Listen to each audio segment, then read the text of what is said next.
Evening, Richard. How are you doing, sir? I'm very good. Yourself, Kenton? Brilliant. I'm just going to put you in front of the camera, Richard. There we go. Everybody, ladies and gentlemen, nearly 30 years in commentating. We hear his voice every Saturday on ITV. Richard Hoiles, welcome to our show, sir. Pleasure. Thank you very much indeed for having me. Well, I've read a little bit about you. Started commentating in '92, and you've commentated all over the world, haven't you, Richard? Yeah, I've been very lucky, to be honest. The big break for me, I suppose, internationally, was getting the Hong Kong job in 1997, courtesy of Aussie Jim McGrath, who many of you, I'm sure, will remember, commentating for the BBC at the time. He put me forward for it. Very kind of him. And yeah, surprisingly to me, at least, I got the job, worked in Hong Kong for a few years. And once you're in that international circuit, lots of people come to Hong Kong to visit. It's a pretty good product, I have to admit, to see. It has its own problems that are below the surface, but in terms of a product, it looks good. Lots of people come from overseas to see it, so you build up quite a nice series of contacts, and several of them invited me at various times to go and call either temporarily or sort of on a longer-term basis. So I've been very, very fortunate. Fantastic. Well, over the period of time, Richard, you must have called home some superstars, equine superstars, and favourites. I mean, in terms of commentaries, it's for other people to say, if you know what I mean. I think the favourite races that I remember, when I was starting out, actually, one of the early ones was on Northumberland Plate between Travel Mate and Far Cry. It was the first time I'd done a plate at Newcastle, and it's one of those crowd races, you know, and the two of them were cleared final 2 furlongs, both well in the market. That was a sort of tooth and nail race right the way to the line. So that was one of my early ones. Internationally, I'd seen Ouija Board and Alexander Gold Run right the way around the world. I've probably seen them in 5 or 6 different countries, actually. Wow. And so when they came together in the Nassau at Goodwood for that memorable finish, still think Alexander Gold Run might have won if Kevin Manning had just pushed that final stride. But Ouija Board won for Frankie. And I suppose jumping-wise, Denman's Gold Cup, series of Gold Cups around that time, actually, when Denman and Corto Star were at their peaks. Big Bucks' record-breaking World Hurdle, and then obviously Frankel's probably swan song in the Champion Stakes. So yeah, I've been very lucky. There's been some great achievements, and you're lucky enough to provide the soundtrack. They're the stars out on the course, but you're lucky enough to stick some words to them. It's great. Fantastic. Yeah, recognise all of those. And have you got a favourite? Is it flat or jumps? What would you prefer? In terms of calling it, honestly, guys, it doesn't really make a lot of difference, because I'll be honest with you, by the time you get to the Grand National, you're ready for some flat horses, and by the time you get to those big back-end makers at Newmarket with 25 runners, loads of, well, there won't be so many hand-down horses now, but there have been in years gone by, and Carlids and Godolphin having 3, then you're ready for the jump. So I think it's quite nicely balanced. If I was just going as a race goer or as a punter, then I'd definitely be jumping, because the horses last that much longer. So something you learn about a horse can be useful for 4 or 5 years on the flat. Just as you get to grips with some of them, they disappear. So yeah, probably jumping is my heart. In terms of work, probably the challenge of the flat is probably slightly greater. Yeah, I should think so. When you've got a 5 furlong dash with about 30 runners, absolute nightmare. And yeah, fantastic. And we move on to another subject. You're doing a bit for charity, prostate cancer, aren't you, Richard?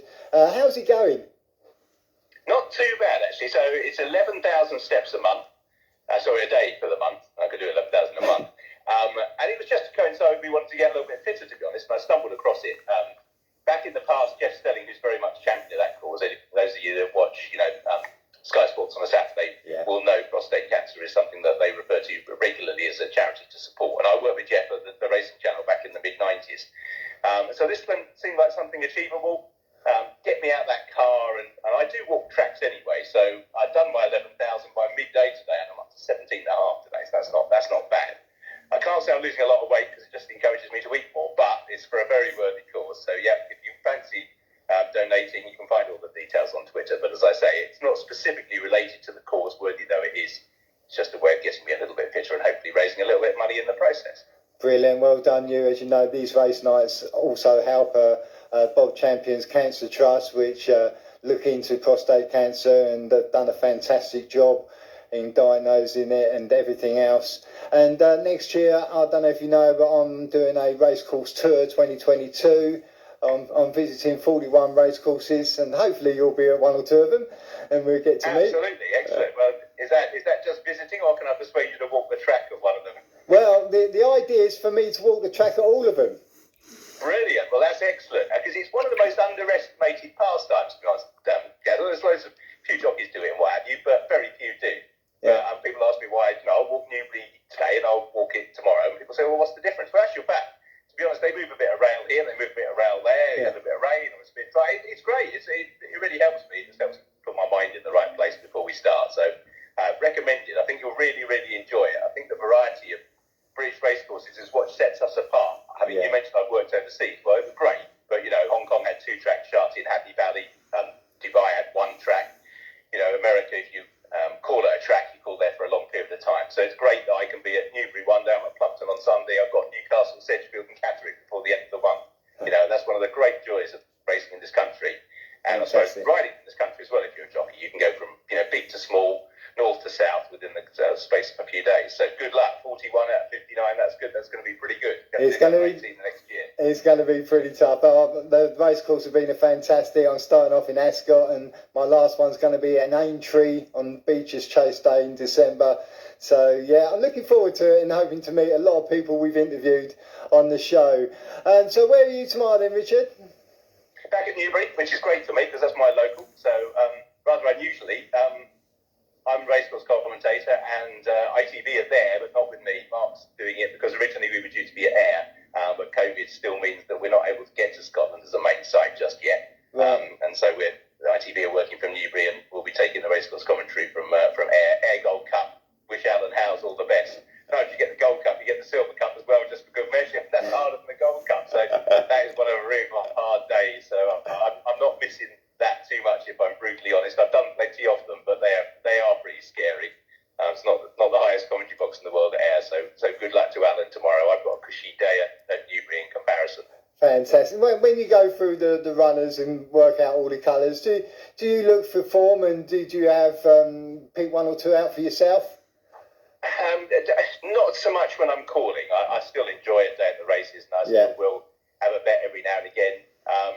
It's one of those things you want to do properly. You'd have some fun with it, obviously, but if you're going to do it properly, then you need to be able to devote it, and that's not sort of being in a commentary box 2 minutes before the race. But no, so it tends to be learning colours and just a good background knowledge of the form, but not necessarily converting that to bet. Because that's the danger. I'm sure lots of people listening will know that. Once you begin to think about having a bet and a specific horse, then you begin to think, if I don't do it, it's going to win, and then you put the bet on and it doesn't. And I think it's a question of being very disciplined if you want to make money out of it.